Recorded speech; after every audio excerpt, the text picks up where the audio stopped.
Javits Center. Just some housekeeping. We are going to be doing some customer interviews at 1:30. I think you know if you got paired with any. So if we're in the Q&A portion, feel free to just stand up and you can go to your sessions. So before we begin, I just wanted to set the context a little bit on what this session means within the context of some of our other announcements. As you know, at TDX, we announced Headless 360, and that really is changing the perception of the Salesforce platform from just traditional apps and user interfaces to a foundational infrastructure for the agentic enterprise.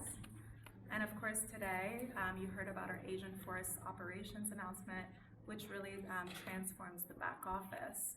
Now, our session today with Cornerstone and with Muddu Sudhakar is more focused on the front office and some adjacent markets that we announced last year, HR and IT service. And these markets are really working to transform the employee experience in the places where employees work, like Slack and Teams. And so without further ado, it's my pleasure to introduce Himanshu Palsule. He's the CEO of Cornerstone On Demand and a leader transforming how organizations think about talent, learning, and HR management. Cornerstone isn't just our customer, they're truly a collaborator in transforming the employee experience for our customers. I'm also very excited to introduce Muddu Sudhakar. He is our SVP and GM of Agentforce HR and IT Service, a true pioneer in IT service management. He will be moderating the discussion today with Himanshu. Thank you again for joining us. My pleasure. I will pass it off to you, Muddu, to get us started, and we'll be doing some Q&A at the end as well. Thank you, Maha. How are you guys? I'm always excited to speak to press and media guys. You excite me. Thank you. Thank you for being here. And thank you, Himanshu, for being here and being a very good customer for us and partner for both Agentforce IT service and HR service. And as you guys know, Himanshu is the CEO of Cornerstone On Demand, and they are leading on workforce management, talent, and skill management. So I want to hear from him in this conversation why they selected Salesforce as a customer and as a partner, and how they're going to disrupt this whole market of what's happening in the world out there in terms of agents and employee experience and employee service. With that, let's jump into it, Muddu. That's great, and I think my job is done. I don't need to say anything. Oh, thanks for your trust and being with us. Of course. Thank you. Thank you, Maha. Thank you. First question to you. Ready? Yeah, always. So, as you said, Cornerstone has millions of customers for workforce and talent and skills. Given that, why did you select Salesforce IT service and HR service? Why did you select our product that made you? Yeah. And what's the switch that went in your mind that the old way of doing is not going to work? Good question. And this was a very important decision for us.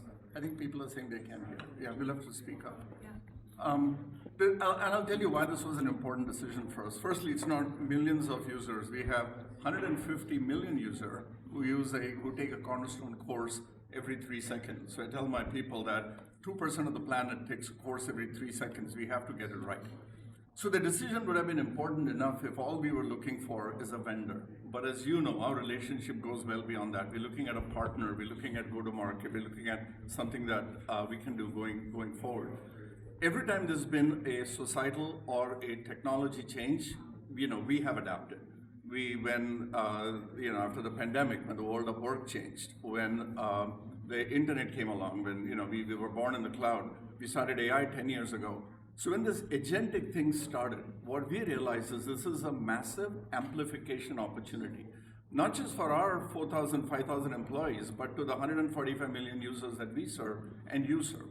So as we went through the decision process, that was the main reason. So initially we were going to kind of get rid of the world of portals and tickets and move to a world of constructive agents making decisions at the time of need. But that's when me and my leadership team made a decision that if you're going to change, let's go all out and let's pick a partner. Good. Second question to you.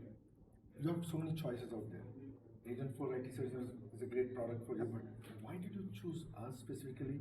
And how do you see the agent adoption in this world of employee service and experience? Good question. Like I said, this decision needed a lot of diligence. To start with, I looked for 3 things. I needed someone who understood scale, because again, for me, on day one, it was not just about my 5,000 employees, it was about 145 million users, another 145 million users. Need someone who was ambitious. As a tech company, we are constantly innovating. So when when Mark made the announcement on headless, I was with you in your Salesforce tower. Those are the things that matter. Those are the things that are inflection points in our industry that are going to take companies like Cornerstone forward. And then thirdly, we needed someone who can be a true partner. Because again, this is not a one and done relationship. This is not we sign the order form and we move on. This is about us together, like you said, recreating how work is done in this world. And after all of that, for a variety of reasons I can get into, Salesforce was the obvious choice for us. Very good.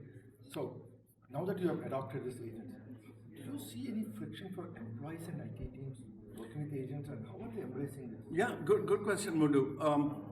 Friction usually comes for two reasons. It either comes because there was confusion around what the intended outcome was, or there was a misunderstanding on what the technology was going to do for you. So I would say for every company, first of all, agent is such a broad term. Define what you want to do with an agent, right? There are companies that say, having a co-pilot remind me that I have a meeting, that's agentic and that's good enough. And then there are companies who go say, that's not enough, I want you to remind me, and if I'm late, I want you to respond on my behalf, I want you to go read through my notes, and then when I walk into this meeting, prepare me for that exact conversation. So that is where we are coming from. So the friction point basically is, first of all, have trust and governance. So we have a trust and governance group so that we can create clear guardrails where we don't go sort of, rogue with agents and then regret it because you either instilled a bias in decisions or something like that. Secondly, manage change, because what I don't want is, firstly, agents I don't believe are replacing humans. I think they're augmenting humans. Our whole thing has been humans powered by AI. It's not the other way around. And for that purpose, the way you minimize friction is be clear on your objectives, have trust and governance so that you're limiting your liability, and then push hard. Right from the top, right from the CEO down, you got to make that choice because world will feel different. And employees initially will feel that this is a very different way. If you're used to putting a support ticket and now you have an avatar that's having a conversation with you, it's a very different experience. Love it. Love the answer and love how you've been doing this journey together. Next question for you. You are seeing this whole with AI agent of work is being reshaped, right? How are you seeing this world when it requires employees to reskill and upskill? In that world, how do you see your role at Cornerstone and how you and us together can do better for reskilling, upskilling with agents? What's your thoughts? Great question. So we are in the business basically of reskilling employees. When people take a learning course from us, when we manage talent, essentially is to make them better at their job, is to either allow them to be promoted up or allow them to be more effective. One of the ironies of our times is that the younger workforce is being left out of this reskilling. If you look at it, 54% of the jobs are currently owned by employees who have less than 2 years experience, but only 23% of them are AI-based jobs. So we are taking the group that's most capable and moving them out. So I was delighted when Mark made an announcement, I think 2 days ago, where he swam against the current and he said, we're going to hire 1,000 interns to run AI because, I would any day make people like that be more effective than sort of take middle management, have them open a book and cogently complete a sentence with LLM. That's not what we want. We want people who can be hyper productive. So this upskilling, reskilling journey is going to be essential. There is a massive skills gap in the world. We have customers, we have a customer who does, they make dialysis engines. They say those machines are sitting idle because there are nurses that are not trained on that equipment. We have a large aircraft manufacturer. They have these new avionics. They don't have the maintenance staff to repair them. We have regulations in oncology that are very different around the world. China can make a molecule and come up with a drug in 6 months, but companies here have to wait for 10 years. So when you look at that, skilling becomes so important. So the reason I'm excited with this Agent Force partnership, that amplification we can do, the amount of time we can cut down, take out all the mundane stuff that admins have to worry about every day, and allow people, whether you're manufacturing a molecule, you're manufacturing an aircraft, or you're running a hospitality place like this, you can get to that decision quickly. And so there's one thing that for me, and my team knows this, is simplicity, efficiency, and scale. We have to push this quickly. I love this thing.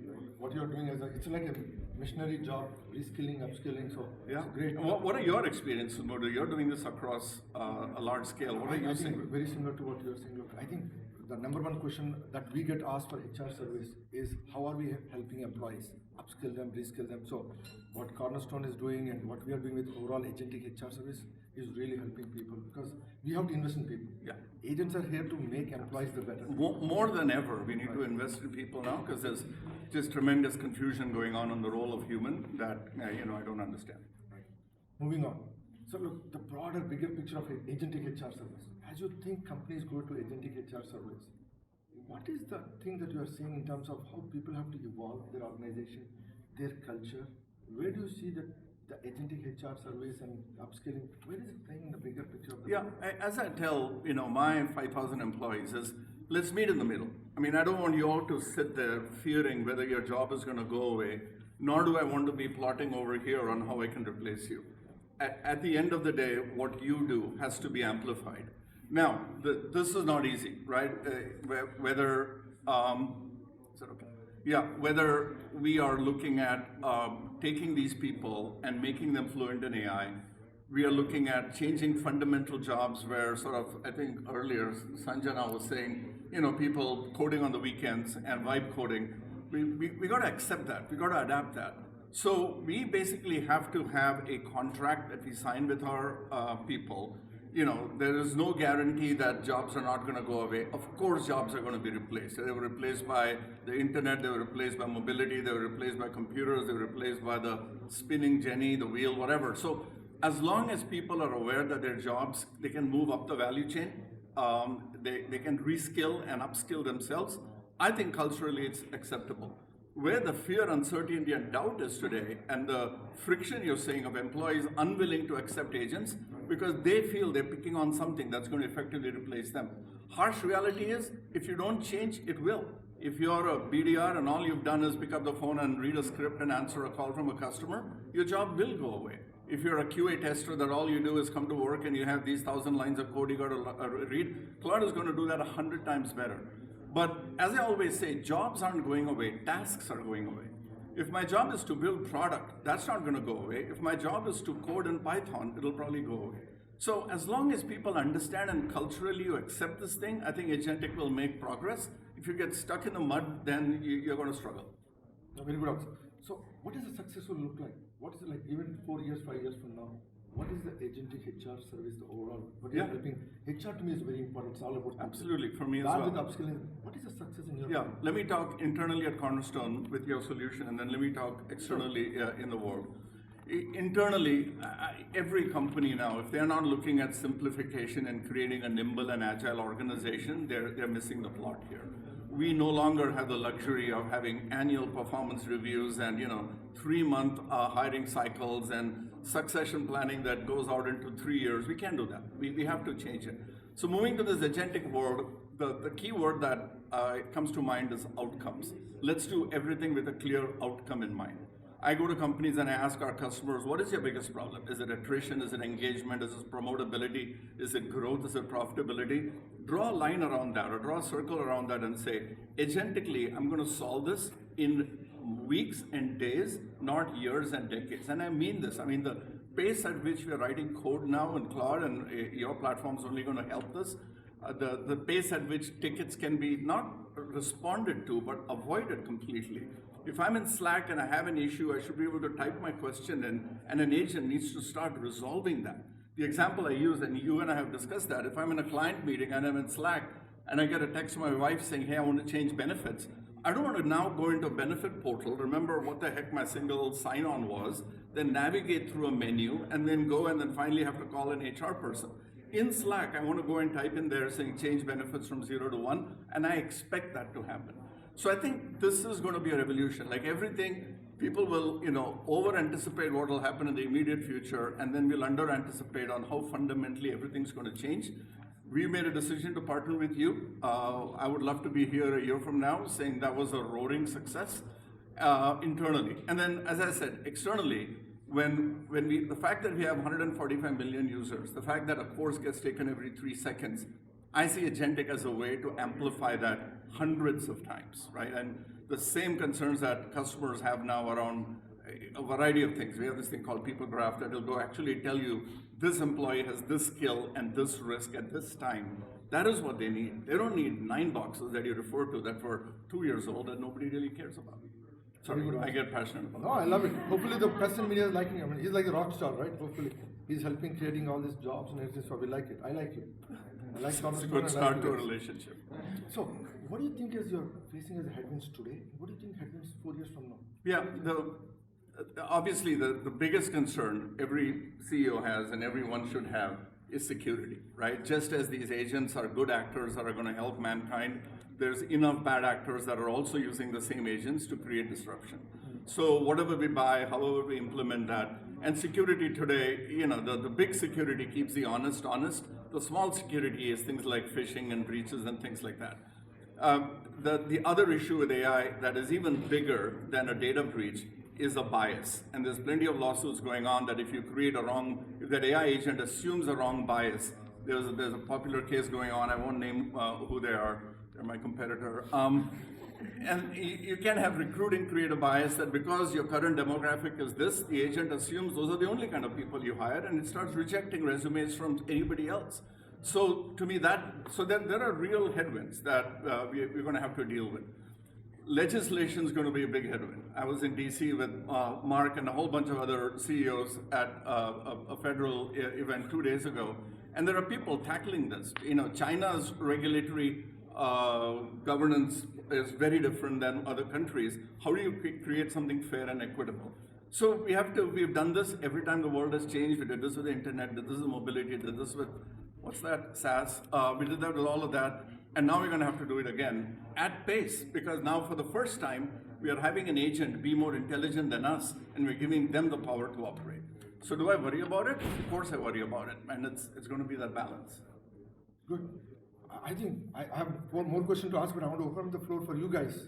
I want you guys to ask Q&A session with you. Yeah. We'll go ahead and take some questions if there are any in the audience. Do you guys like all the comments he made? Henry. Hello. Thanks so much for that. Himanshu, you mentioned about it's not jobs that are going away, it's tasks, right? And you mentioned a few sort of roles there that could be like most heavily affected, or tasks, I suppose, which could be most heavily affected. What do you think would be the safest amongst the jobs, particularly in our sector? I know no one wants to say, like, this job is totally going to be untouched by AI, don't worry about it. But there are some which seem very much like at the forefront of this is going away. Yeah.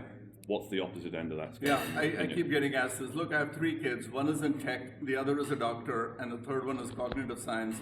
I told the girls who are doctors, say, you're going to take care of this family for the rest of our lives. And especially if you become a surgeon, your job's not going away. Look, there's going to be a period of reckoning.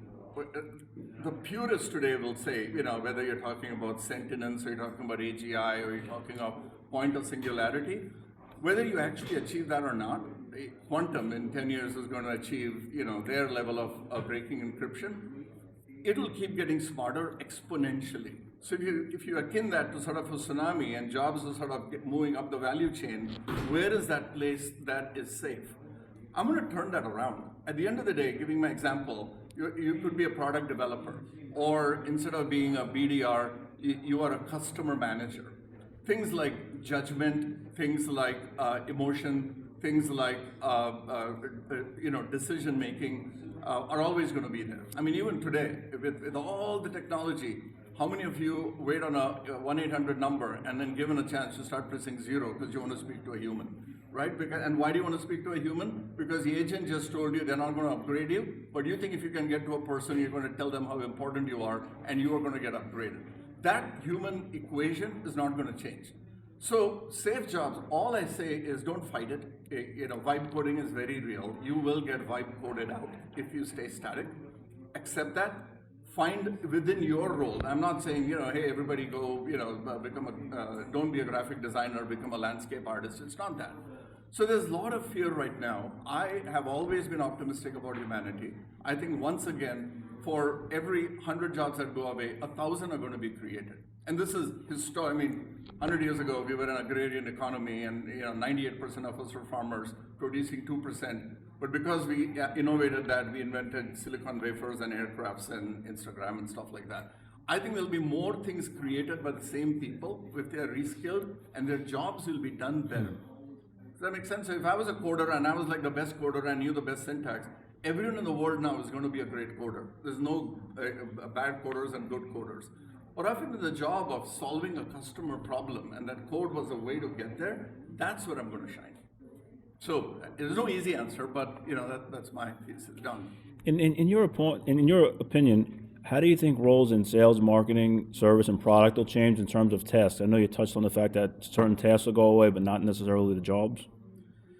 Yeah, look, every company has to draw their own graph on what do they expect in 6 months, 12 months, 18 months, 24. We are doing that. It depends on so many factors. It depends on what you do. We call it domain, work, skills, and task. That we have patented this sort of ontology that you have to be clear about.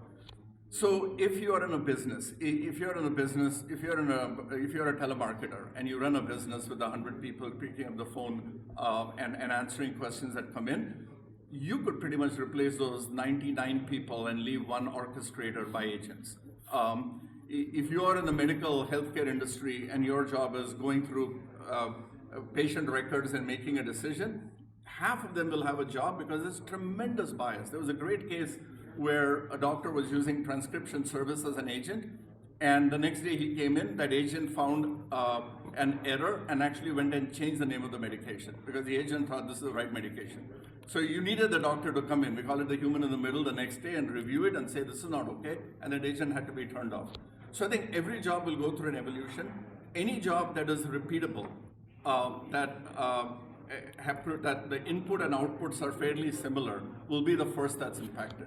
Any job that has human judgment, that has human emotion, and is life-threatening, critical care, will survive the longest. But all jobs, will they change? I think pretty much all jobs will change in the next 5 to 10 years. Thank you. Any other questions in the room? Henry? I feel so greedy today. Muddu, for you, Agentforce IT services are still sort of quite young, I think. Was it last year it was launched? Yes, we launched it at the Dreamforce October last year. Yeah. Do you have any sort of stats and figures of sort of how well it's doing? Because it's still quite a new area for Salesforce to be in, and there's other sort of bigger contenders in there who sort of dominated for a while. Are there sort of key signs of life or anything that show like how well it's doing or anything like that? Absolutely, we did. We actually released a press release, momentum release, I think around March. Maha can send it to you. Yes. And we showed, I think, like 200 plus customers in less than 3 months. We actually announced in the earnings call, our CEO Mark Benioff also announced it. We even have 5 ServiceNow takeouts. He called out those names too. And some of them went live also. Like we did a webinar last week with one of the customers, Coolsys, and Danny Rodriguez is the CIO there. They implemented it, went live, replaced ServiceNow in 53 days. So definitely, when you talk to Maha, she can say with the momentum. Momentum is extremely good on IT service and HR service. I have 2 kids. Both kids are doing well and healthy. Yeah, and the change is it's not going to be a linear one-to-one change. It's going to be, if you had a ticketing system, if you're just buying their ITSM to have a better ticketing system, I think you're missing it. If you're looking at never having to do tickets, never having to go to a portal and fundamentally change the experience through Slack or Teams, then I think you'll see your adoption fly. So I think, yeah, I agree, you're off to a great start, but the corpus of this will happen when people make that switch. Last Okay. questions. Any now? questions on the back? Yeah. All right. Well, right before the next customer interview start at 1:30, but thank you so much for joining us. And if you have any questions, you can feel free to reach out to me directly or to the team member that you're in touch with, and we can answer your questions. We can also send you some of our momentum releases and the announcements around both IT and HR service if you want to learn more. Thank you so much for joining Thank us, you. and thank you. Thank you. Himanshu. Thank you. Thank